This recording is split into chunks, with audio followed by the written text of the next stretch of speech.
Bom dia, amores, tudo bom com vocês? Por aqui tudo jóia. Bem-vindos ao canal Dani Delanos e bem-vindos a mais uma história do nosso mundo gringo. Bom, se você tá chegando agora no nosso canal, já se inscreve aí para não perder os vídeos futuros. E se você tá chegando e tá gostando das nossas histórias, quero lembrar vocês que aqui embaixo no box de informação tem a playlist do Mundo Gringo, então lá você pode maratonar nas nossas histórias. Já deixa o seu joinha se você gostar e o seu comentário, que é muito importante aqui para o canal. Vamos à história de hoje. Dani, também quero ser sua Alice. Tenho 26 anos, acompanho o seu canal há algum tempo. Você faz parte da minha rotina da manhã. Eu tomo café todos os dias te assistindo. Amo seu jeito e seus conselhos. Já aprendi muito com as histórias e com seu ponto de vista. Hoje eu decidi compartilhar umas das minhas histórias com você e com as meninas. É um pouco longa, apesar de eu ter resumido bastante. Desejo do fundo do coração que isso possa ajudar alguém a se livrar de uma situação parecida ou que vocês evitem passar por isso vendo os sinais. Passei por um relacionamento horrível, que hoje eu sei que era completamente abusivo. Demorei muito tempo para sair desse ciclo. Essa história começou em 2010 e foi até dezembro de 2013, mas durante esse tempo ficamos terminando e voltando várias vezes. Umas 3 vezes pelo menos. Nesse período também tivemos outros relacionamentos, mas eu sempre voltava para ele, cada vez mais machucada que antes, por causa dos outros namorados. Eu nunca me permiti sarar para buscar um outro namorado. Eu nunca tive muitos amigos e amigas e acho que isso me deixou mais carente. Eu achei por muito tempo só ele me amaria, que ele era o amor da minha vida e o prometido que Deus tinha preparado para mim. Eu frequentava a igreja evangélica desde pequena com a minha mãe e eu adorava participar de tudo na igreja, sem a menor pressão da minha mãe. Eu e minha mãe tínhamos acabado de mudar de igreja na época. E lá eu logo me matriculei na aula de teologia, que é estudo bíblico. E também na aula de música. Eu queria muito aprender a tocar teclado. A primeira vez que vi ele foi na aula de música. Eu vi, mas não dei muita importância na época, porque não achei muito atraente. Ele me adicionou no Orkut, no MSN e começamos a conversar. Eu realmente não sei como ele me achou no Orkut nessa época. Bom, alguns dias depois, em uma conversa no MSN, ele perguntou se eu queria namorar com ele e eu aceitei. No dia seguinte, ele foi na minha escola pela manhã. Eu era da 8ª série. Gente, você nem achou ele muito atraente, mas olha o que é a carência. Aí ele perguntou se queria namorar comigo e eu aceitei. Carência pura, né? Bom, no dia seguinte ele foi na minha escola, eu estava na 8ª série e não tinha nada combinado. Levei até um susto quando vi ele lá na frente. Minha amiga e vizinha ficou sabendo da história no caminho da escola e quando eu falei que era ele na frente do portão, ela também não entendeu o que ele estava fazendo lá. Eu não tinha coragem de contar para os meus pais por causa da minha idade. Eu iria completar 16 anos naquele mês. Naquela semana ele me deu uma aliança de compromisso, que eu só usava quando eu encontrava com ele. E guardava na mochila quando eu chegava em casa. Ele ainda me encheu de presentes no dia dos namorados. Ele me encontrou na aula ele me encontrou na aula de música naquele dia, era dia dos namorados. Então quando eu cheguei em casa eu não tinha como esconder aquela cesta enorme que ele tinha me dado, com ursinho, caneca, chocolates, né? Hoje eu vejo que ele arrumou uma forma dos meus pais saberem. Então, no dia dos namorados, ele chega com um presentão pra ela. Tipo, ele sabia que ela ia levar pra casa, né? Uma menina de 15 anos, 16 anos, sei lá, que ela falou que ia completar naquele mês. E os pais dela, ela ia acabar contando pros pais que estava namorando com ele. Bom, contei pra minha mãe e ainda disse que ele queria vir aqui em casa falar com meus pais. Minha mãe contou para as minhas irmãs que já eram casadas. Elas moravam em outra cidade na época. No dia do meu aniversário, nos encontramos na aula de música e ele veio direto para minha casa comigo para conversar com a minha família. Eu estava morta de vergonha, mas eu realmente achei que aquele homem seria o meu futuro marido, o amor da minha vida. Bom, o embuste é... Eu ia falar em inglês. O embuste é 5 anos mais velho que eu. Vou chamá-lo de Zero. Ela quer que chame ele de Zero no vídeo. Quando começamos a namorar em junho de 2010, eu iria completar naquela semana 16 anos e ele tinha 21. Ele foi meu primeiro namorado e o segundo rapaz que eu beijei na vida. Bom, já começamos com mentiras. No início do relacionamento, ele disse que estava de férias. Só que depois de algumas semanas, ele me contou que ele tinha sido mandado embora do serviço. Até hoje eu não sei se ele realmente estava de férias ou se ele contou isso para os meus pais deixarem eu namorar com ele. Ele ia para casa dos meus pais todos os dias. Ele me buscava na porta da escola, almoçava na minha casa, passava a tarde inteira lá, jantava e ia embora às 10 da noite. Agora imagina o embuste entrar na sua casa na hora do almoço e sair 10 da noite todos os dias. Tudo bem que na época ela era apaixonada, mas eu fico pensando, que horas essa menina ia estudar, que horas ia fazer as coisas dela, né? Então pra mim aí já tava o primeiro sinal que o cara era abusivérrimo, né? Nos finais de semana ele chegava cedo. Às vezes eu estava dormindo ainda. Eu achava isso super normal.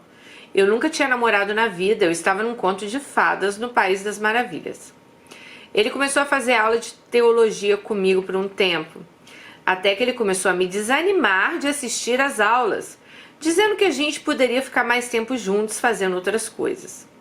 Porque a aula acaba tarde e da hora que a gente chegaria na minha casa até a hora que meus pais me colocavam assim pra dentro, né, pra ele ir embora, era pouco tempo.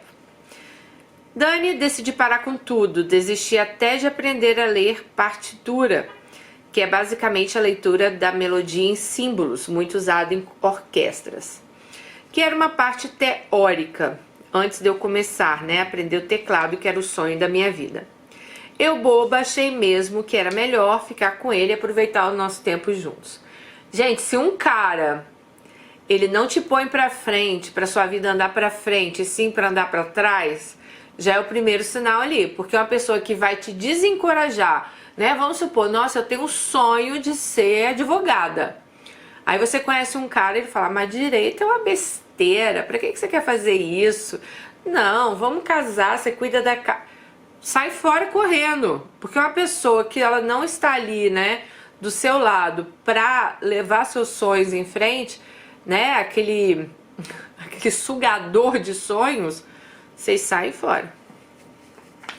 Bom, Dani, um tempo depois ele voltou a trabalhar. Ele conseguiu um emprego embarcado. Ele ficava 15 dias em terra e 15 dias no mar. Os 15 dias que ele estava embarcado, eu ficava livre para fazer o que eu quisesse. Eu gostava de brincar de queimada na rua, de pique-esconde. Mas todos os dias, às 19 horas, ele ligava para o fixo lá de casa. E eu tinha que atender na primeira toque. Senão eu ouvia várias reclamações dele, ele até chorava no telefone. Completamente, esse cara é completamente fora da casinha, né? Como se o mundo tivesse acabado. Ele era um drama. Nos 15 dias em terra, eu não podia olhar para a rua, senão rolava outro drama com ele. E olha que a galera que brincava na rua, a maioria era meninas. E os meninos eram primos das meninas, né? Bem mais novos que nós. Bom, aos poucos as coisas foram piorando. Ele começou a implicar até se eu dava atenção às minhas irmãs. Eu tenho 2. E ele também implicava de eu dar atenção ao meu sobrinho, que na época tinha 6 anos de idade. Elas vinham nos visitar uma vez por mês. E na praia, pra quê? Pra que ficar de biquíni, ele falava. Eu então passei a detestar praia por causa das cobranças dele. Ele disse que outros homens ficariam me olhando se eu fosse pra praia de biquíni. E porque ele não gostava de ficar de sunga. Nas poucas vezes que ele foi pra praia com a minha família, ele foi de short e camiseta. Até pra entrar na água ele entrava de camiseta. Ele tinha vergonha das costas, que ele tinha espinhas. Ai, meu Deus. Nessa época, meu pai tinha pegado um empréstimo para fazer uma piscina lá em casa. Meu pai é pedreiro e ele mesmo construiu. Lembro de um fim de semana que minhas irmãs estavam lá e um casal de amigos delas vieram para um churrasco. Estava muito quente aquele dia, eu queria muito curtir aquele sábado com a minha família. Era nosso primeiro banho na piscina nova. Coloquei meu biquíni e fui toda feliz para a água. Quando ele chegou e ele viu aquela festa na piscina, ele já fechou a cara. Quando eu perguntei o que tinha acontecido, ele me mandou colocar um short para ficar na água porque tinha um homem de fora que não era da família. Dani, era um rapaz que trabalhava com meu ex-cunhado e a esposa dele. Então, assim, era uma pessoa que ele já conhecia há muito tempo. Mas eu achei que ele tinha razão. Então eu fui pro quarto, coloquei um short e voltei pra água.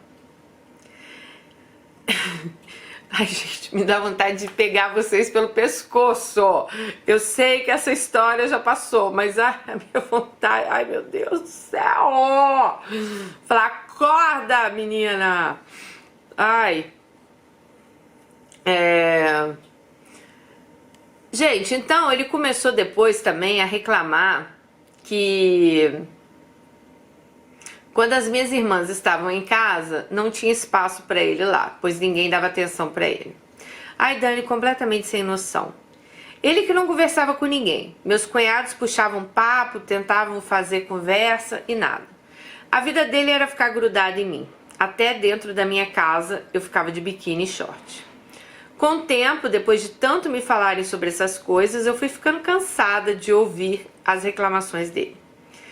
Eu não fiquei cansada dele, porque na verdade eu achava ele maravilhoso. Mas eu fiquei cansada das reclamações. E foi aí que eu pedi para terminar a primeira vez. Nesse dia ele chorou 3 horas seguidas no meu pescoço, literalmente. Eu achei que ele ia morrer desidratado. Meu pai sempre vinha almoçar em casa, ele trabalhava como pedreiro e minha mãe diarista. Minha mãe não almoçava em casa quando trabalhava. Meu pai nesse dia ficou sem entender nada quando viu aquela situação. Aquele tamanho de homem chorando de soluçar. Por fim, decidi não terminar e continuar com ele. Quando eu disse isso, ele ficou bem na mesma hora, como se nada tivesse acontecido. Alguns dias depois, ele disse que não embarcaria mais, que a empresa tinha mandado ele embora. Então ele começou a trabalhar com um tio, fazendo bicos em construção. Enfim, pelo menos foi isso que ele me contou. Hoje eu já nem tenho certeza se ele foi mandado embora, se ele pediu conta, né, pra não ficar longe dela, porque já que ele era completamente possessivo, né. Em dezembro de 2010 apareceu um serviço no Rio de Janeiro, capital. Morávamos na Baixada Litorânea. E ele disse que precisaria ficar uma semana fora e voltava provavelmente no domingo, quando acabasse a obra. Como já tinha passado o Natal, minhas irmãs ficaram na casa dos meus pais até o Ano Novo. Numa quinta-feira antes do Ano Novo, minha irmã quis ir à igreja comigo e com a minha mãe. Durante o dia, fiquei conversando com ele por SMS, mas não tinha falado para ele que eu iria no culto. Minha irmã pediu para que eu não comentasse nada, pois ela já sabia como ele era. Acho que Deus deu essa dica para ela. Chegamos na igreja, sentei próximo ao primo dele, que estava super inquieto desde que me viu. Quando ele virou para a porta da igreja, fiz um sinal para o lado. Eu virei e vi quem? Zero. Estava lá. Minha irmã chegou a ficar assustada e me perguntou, mas ele não está trabalhando no Rio de Janeiro, só ia voltar no domingo? Pois é, gente, não sei ao certo se ele realmente estava no Rio de Janeiro ou se o tempo todo ele estava na cidade me vigiando. Quando ele me viu, ele foi até mim, me cumprimentou como se eu já soubesse que ele tinha voltado e sentou ao lado do primo. Minha irmã não quis continuar na igreja naquele dia porque só ia ter coral de Natal. Então fomos para casa e eu nem me despedi dele. Quando ele percebeu que eu já não estava mais na igreja, né? Ele ficou, sei lá. No caminho todo para casa, minha irmã falou para eu abrir o olho com ele, que esse cara não era confiável e que eu precisava me impor, porque ele queria me afastar da família e das minhas amigas. E que ele estava achando que eu era uma menina sozinha, que eu não tinha ninguém por mim. Dani, esse dia ele me encheu de mensagens. Eu nem respondi direito. No dia seguinte, ele estava lá em casa cedo e eu terminei. Ele chorou como sempre, mas foi embora.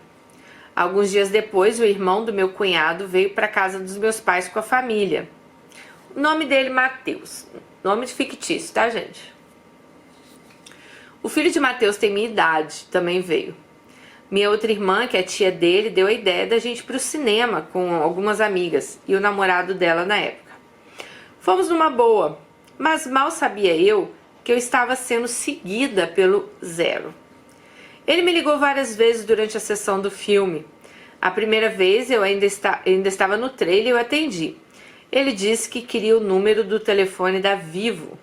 Depois disso eu desliguei meu celular. Matheus me beijou durante o filme, saímos do cinema de mãos dadas. Super sem maldade, a gente nunca tinha ficado antes. Já nos conhecíamos há 6 anos, quando a minha irmã casou com o tio dele. Liguei meu celular para avisar minha irmã que já tínhamos saído do cinema e que estávamos no ponto de ônibus. Zero começou a me mandar mensagens dizendo que estava me vendo e que eu iria ter o que eu merecia. Mostrei a mensagem para minha amiga e ela ficou super assustada. Eu nem sentia meu corpo. Eu não sabia o que ele era capaz, né? Quando chegamos na rua de casa, eu recebi outra mensagem. Ele falando que meus pais iam saber quem eu era, que eu era uma safada e que eu não era mais virgem. Gente, eu nunca tinha tido relação com ele, muito menos penetração. Mas aí eu me lembrei de um dia que ele estava em cima de mim no sofá e ele ficou passando lá, né, o órgão dele lá na bichinha dela lá. Eu senti doer um pouco e pedi para ele parar, e ele continuou. Eu briguei com ele, dei uns tapas no braço e ele saiu de cima. Mas até então, eu achava que o que tinha doído não era assim a penetração, porque sei lá, ela era virgem, então ela não sabia, né, gente? Então ela achou assim, sei lá, doeu, mas ela não sabia o certo o que era. Aquela noite eu não dormi direito, eu estava morrendo de medo. Pensei, meu Deus, eu não sou mais virgem. O que meus pais vão fazer comigo? Minhas irmãs iam achar que eu era realmente uma vadia. Meus pais iam me mandar embora de casa. No meio da madrugada ele me ligou e eu pedi perdão por ter beijado Matheus e disse que a gente ia voltar. No dia seguinte eu levantei para tomar banho e meu celular ficou embaixo do travesseiro. Matheus contou para minha irmã o que tinha acontecido e que Zero tinha me mandado mensagens. Minhas irmãs pegaram o celular, que na época nem tinha senha, leram as mensagens dele me ameaçando. Horas depois ele chegou na minha casa com flores, pois era o aniversário da minha mãe, dia 30 de dezembro. E ele queria conversar comigo. Minhas irmãs chamaram ele para conversar a sós na casa de veraneio da minha irmã mais velha. Alguns minutos depois elas me chamaram e ele falou para elas que eu tinha falado para ele que eu queria voltar. E eu disse que não, que para mim estava tudo acabado. Ele pediu para ficar sozinho comigo e ele me falou, você tem certeza que quer terminar? Porque se a gente terminar eu vou ter que contar para os seus pais que você não é mais virgem. Porque ele disse assim, eu pedi para namorar com você e tenho que te devolver para eles. Olha que cara maluco, gente. Nossa, Dani, eu fiquei paralisada. Eu não entendia muitas coisas, eu era muito inocente. E como eu já tinha lembrado na noite anterior, ele fez questão de falar do dia do sofá, que ele tentou me penetrar, que eu senti dor, que eu pedi para ele parar. Ele foi narrando tudo que tinha acontecido com eles.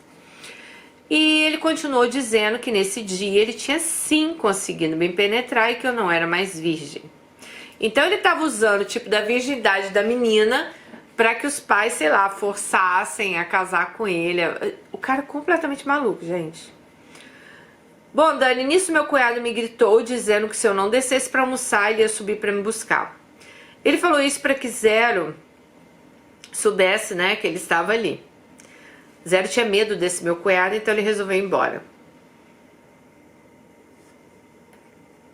Logo depois da virada do ano, em janeiro de 2011, eu fui para casa das minhas irmãs na Serra do Rio de Janeiro. Justamente no período que aconteceu aquela tragédia lá na Serra. Acho que foi... o meu tio mora em Teresópolis. Eu acho que ela tá falando daquela enchente que deu em Teresópolis e Petrópolis, lembra? Bem no começo do ano. Eu acho que é disso que ela tá falando. Bom, ficamos presos na cidade. Ninguém saía, ninguém entrava. A ajuda chegava por helicóptero. Estávamos sem luz, sem água e sem telefone. Eu fiquei um mês lá sem contato com Zero. Ficamos dias sem falar com meus pais. Minha mãe conseguiu contato com um conhecido, que conseguiu contato com outro. Esse foi de moto, de trilha, até a casa da minha irmã. E aí que conseguiram ter notícia deles. Nossa, hoje eu penso que eu queria dar um soco na cara daquela menina que eu fui no passado. Ai, amiga, eu também. Desculpa. Ai, naquele ano eu comecei o ensino médio. Eu tinha que ir para a escola estadual, que eu não queria. Mas, por causa do embuste na época da matrícula, no ano anterior, eu coloquei a primeira opção nessa escola, pois eu queria estudar à noite. Todos os meus colegas de turma e da minha vizinhança foram para a escola perto de casa. Minha mãe fez de tudo para tentar alterar minha matrícula para essa outra escola, que é onde eu sempre estudei. Falou com a secretária do estado, conversou com a diretora, mas não teve jeito, não tinha vaga e eu tive que ir para a escola que eu tinha colocado como primeira opção.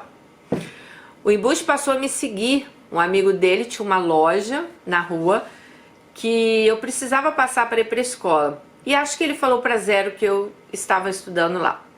Ele não fazia questão de se esconder. Eu saía da escola 10h15 da noite e ia andando um pedação até meu ponto de ônibus sozinha. Até que um dia ele me parou no meio da rua, me entregou um urso de pelúcia molhado com o perfume dele e pediu para eu desbloquear ele do MSN porque ele precisava muito conversar comigo. Eu, toda boba, desbloqueei e ele me dobrou. Voltamos a namorar escondido durante um tempo. Meus pais estavam desconfiados. A relação em casa só piorava. Meu pai, que não ia com a cara dele desde o início, começou a detestar ele. E em pouco tempo depois, terminamos novamente. Ele apareceu com uma noiva na cidade que os pais dele moravam. E eu comecei a namorar com outro embuste. Era um namorado esquisito, a gente mal se beijava e eu vivia desconfiada dele. Durou pouco. Em 2012 eu arrumei outro embuste, pior que o anterior. Namorei 4 meses. Mas foram os piores meses da minha vida inteira. Essa história vai ficar para outro e-mail. Ai, não, pode mandar agora, quero na minha mesa já, hein?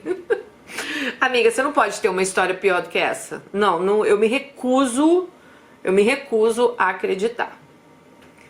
Voltando ao embuste master, em 2013 eu voltei com ele e assumimos. Meus pais, claro, ficavam contra. Mas voltamos em um nível pior. Ele me pediu em casamento e eu aceitei. Ele na época estava trabalhando e desde a primeira vez que terminamos ele estava desempregado e trabalhava sozinho instalando câmeras, portão eletrônico. Ele alugou uma casa próxima à casa dos meus pais. A casa alugada era de uma mulher que já tinha dado treta com a minha família muitos anos antes.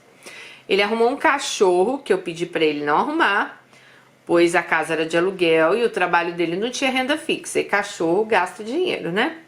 Dani, eu amo animais, mas a gente não tinha condições de ter nenhum passarinho naquela época. Eu trabalhava há pouco tempo na recepção de uma clínica veterinária e o cachorro acabou ficando doente. Ele ficou internado nessa clínica há mais de uma semana. Eu tive um bom desconto na conta, mas acabei pagando sozinha. Fiquei praticamente sem salário naquele mês. Eu que comprava ração para o cachorro, porque ele vivia mais duro que qualquer coisa. Ele me pedia dinheiro emprestado, era tenso. E ele, lógico, não me devolvia, né? Ela falou que comprou roupas para ele no cartão de crédito, ferro de passar, porque ele vivia amassado, mas ele nunca ajudou em nada.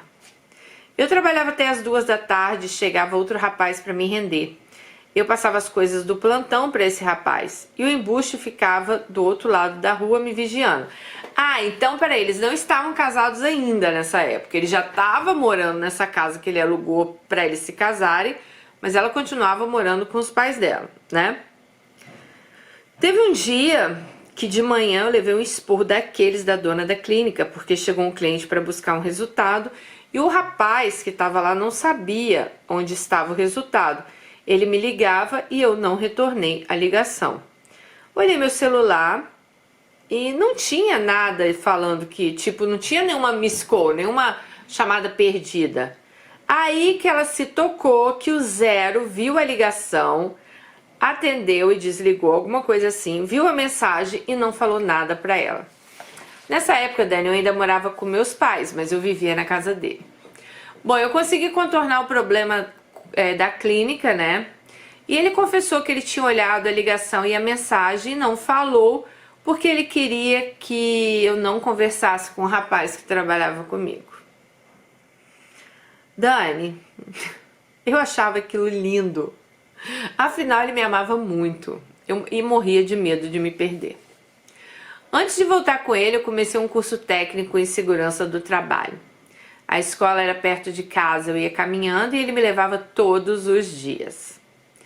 Eu não gostava desse curso, eu queria o de meio ambiente, que na época tinha fechado uma turma. Mas eu já estava planejando, naquele ano, usar minha nota do Enem para fazer uma faculdade de gestão ambiental particular, porque na minha cidade não tinha federal. E meus pais não tinham condições de pagar um outro curso, porque esse curso era mais barato e os outros eram mais caros. Então ela também não tinha condições de fazer uma federal em outro estado, porque os pais dela não tinham como bancar ela em outro lugar. Então ela falou que ela precisava trabalhar. Ele falava que eu não podia fazer faculdade no ano seguinte porque eu tinha que esperar por ele, que a gente ia se casar e depois a gente ia fazer faculdade juntos. E que eu faria engenharia ambiental e não gestão ambiental. E que ele faria um curso de engenharia também, tipo, ele estava decidindo lá o futuro dela. Mas eu não queria esperar, eu queria fazer minha faculdade pronto.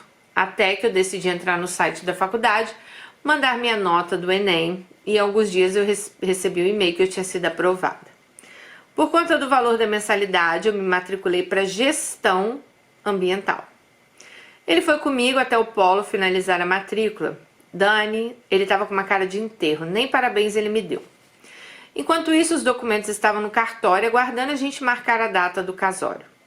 Mas meus pais falavam o tempo todo para eu não casar com ele, porque eu iria me arrepender. Eu continuava enrolando ele, porque eu tinha muito medo de me casar e dar merda. Tava na cara já que ia dar, né? Bom, na época eu só ficava com medo dos meus pais mesmo. Eu achava que ele era um príncipe do cavalo branco. Até que a ficha caiu do pior jeito. A primeira vez que tivemos relação, nesse tempo todo de relacionamento de idas e vindas, foi um trauma. Não foi a minha primeira vez. Eu tinha transado com outro embuste que eu fiquei 4 meses com ele, que ela vai contar a história depois pra gente. Olha, ela vai deixar a gente dormir na pia, gente. Mas eu e o embuste master seria a nossa primeira vez.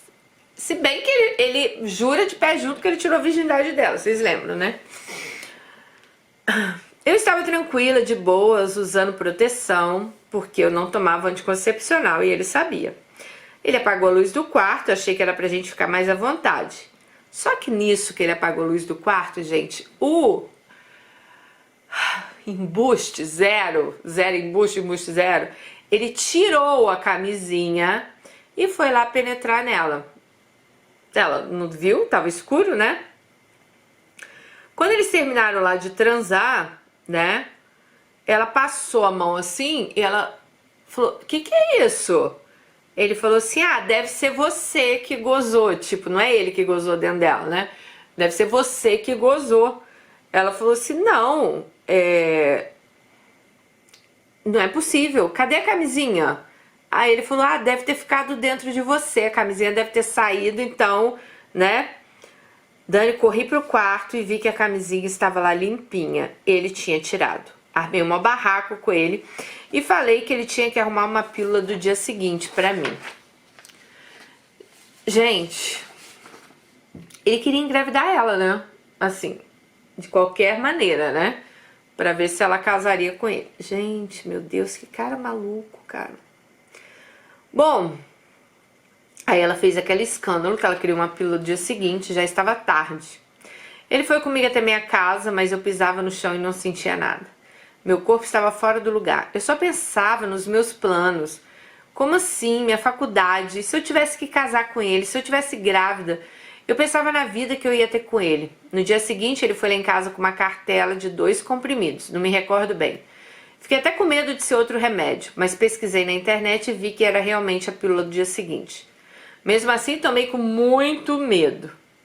Bom, aí vocês vão perguntar, tá, e vocês continuaram juntos? E vocês vão perguntar, vocês continuaram juntos? Sim, ele agia como se nada tivesse acontecido. Dias depois, eu fiz ele comprar um teste de gravidez pra mim. e deu negativo, graças a Deus. Depois disso, a ficha realmente caiu. Eu vi que ele não era mesmo para mim, que não valia a pena continuar, muito menos casar.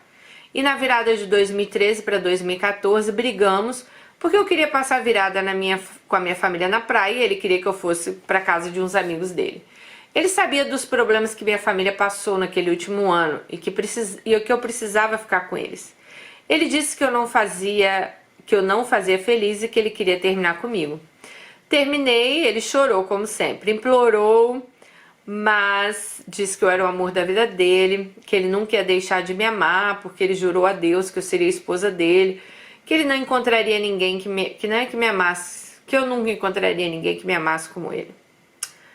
Ai, gente.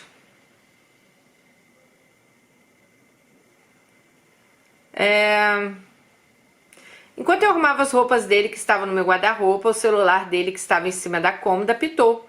Fui olhar a mensagem achando que era do primo que estava com os amigos dele, mas não, era Ruth. Falando que ele não merecia sofrer comigo porque ele era um príncipe que qualquer garota gostaria de tê-lo. Eu arrumei um escândalo na casa dos meus pais. Minhas irmãs tiveram que me segurar para eu não bater nele. Foi horrível a situação. Quando eu fui pesquisar pela tal da Ruth, dias depois, fiquei sabendo que ela era 3 anos mais nova que eu e 8 anos mais nova que ele. No carnaval, eles estavam juntinhos na casa dos pais dela. Não sei se essa história se repetiu. Depois que eu fui mandar o print da foto para ele não teve mais desculpas. Então ele traía ela com essa Ruth aí, pelo que eu entendi, né?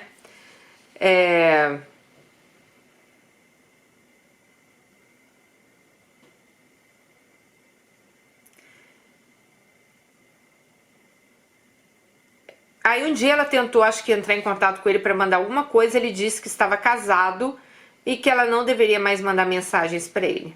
Ainda bem que ele me deu esse basta, porque eu não sei até onde eu iria nesse ciclo. Cortamos todos os vínculos, ele me bloqueou, eu fiz o mesmo, mudei de igreja e tudo mais.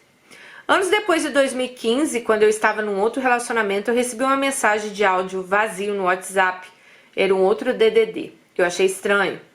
Mas, como eu trabalhava com outra clínica veterinária, achei que podia ser algum cliente, pois essa clínica veterinária ela era especializada em oftalmologia para animais, né? E vinha pessoas de todo o Brasil ali para consultar os animaizinhos ali.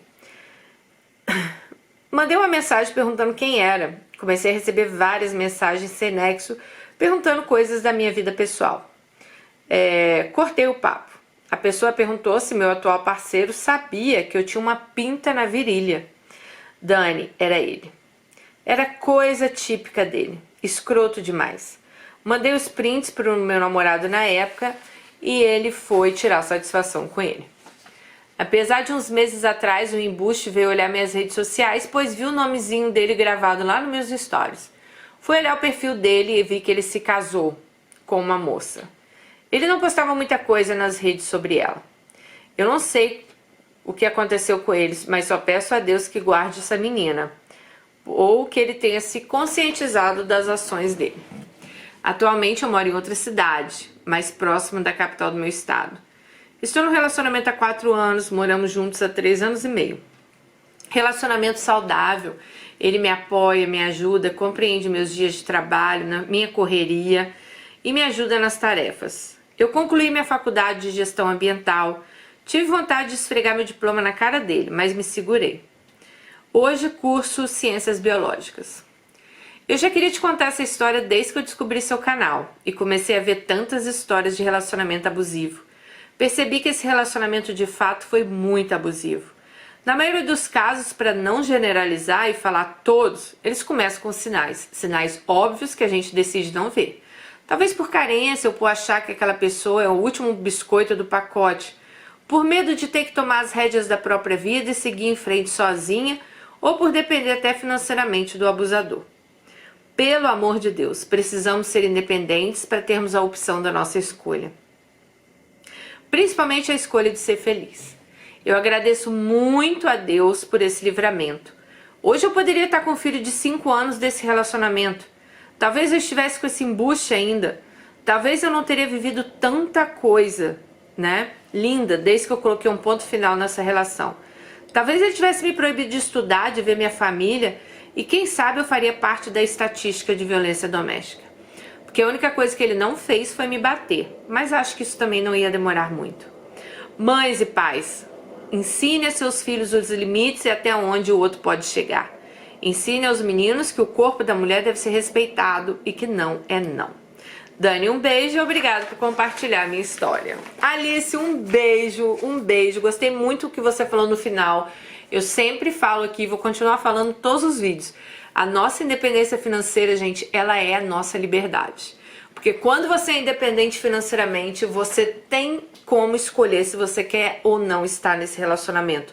Muitas mulheres ficam num relacionamento abusivo por não terem situação financeira, sim, de sair. Muitas vezes com filhos, então elas acabam ficando ali, né? Muitas também, lógico, que ficam também achando, né, são carentes e acham, não, esse cara me ama, ai, ninguém... O cara já fez uma lavagem cerebral tão grande na menina que ela já acha que ela é a última, né, a pior criatura da face da terra, que ninguém vai olhar pra ela, que só ele que olha. Thanks God, né, que esse abusador tá do meu lado, é mais ou menos assim. E sim, gente, tudo começa com sinais, isso vocês podem ter certeza. Todos os sinais são bem claros desde o começo da relação. Se você passou por um relacionamento abusivo e você começar a pensar aí, você vai escrever aqui embaixo, Dani, o primeiro sinal foi esse. Eu lembro quando eu saí desse relacionamento abusivo, que tem meu vídeo aí no canal, que eu cheguei a sofrer, né, a violência doméstica, graças a Deus a nossa Alice não sofreu aqui, mas eu cheguei a sofrer. O primeiro sinal era igualzinho o seu, sabe? Ele me podar de todos os lados, ele me afastar primeiro ele me afastou das minhas amigas, ligava insistentemente 24 horas, eu tinha que dar satisfação de tudo, de onde eu tava. E eu achava aquilo lindo, porque eu pensava assim, meu Deus, esse cara tá apaixonado por mim, eu sou assim a rainha, né? E o cara tá, nossa, apaixonado porque eu sou isso, porque eu sou aquilo. E não é nada disso. O cara tá ali te manipulando e você não tá nem percebendo.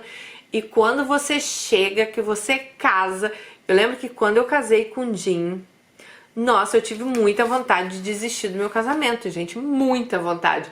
Só que aí já era muito tarde pra mim naquela época, né? Que eu pensava, você tá louca, né? O que os outros vão falar? Nossa, né? O que vão falar que eu desisti, que eu não casei? E tipo assim, a culpa é minha, eu que não prestava, eu que isso, eu que aquilo.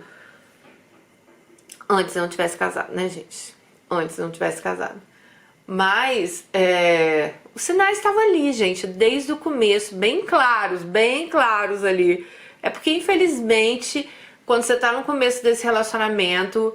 Principalmente se você vem de algum problema, você vem de uma carência grande, você começa a ver aquilo como se, nossa, esse cara tá apaixonado por mim, gente, eu sou a mulher da vida dele, ele me ama, né, é só a mim que ele quer, eu sou o mundo dele.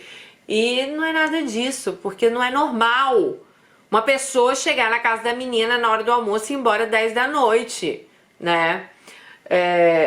Poxa, a menina de 15 anos que tem que estudar, que tem que fazer as coisas dela. Então eu acho que isso aí, os pais também tem que ficar muito de olho, sabe? Porque se a sua filha não tem discernimento pra ver isso, tudo bem que também os pais vão falar e é capaz ela também não escutar. Mas eu acho que a gente tem que fazer a nossa parte, tá bom? E sim, né, ter a independência de vocês, gente. Não deixa ninguém afastar vocês de seus amigos, da sua família, alguém querer controlar a sua vida. E bem isso que ela falou, sabe? A partir do momento que você tem a sua independência financeira, você tem a sua independência de vida. Você tem o seu direito de escolher de ir e vir, tá bom? Beijo no coração de vocês. Se gostou, não esquece de deixar o joinha nesse vídeo e até o próximo. Tchau!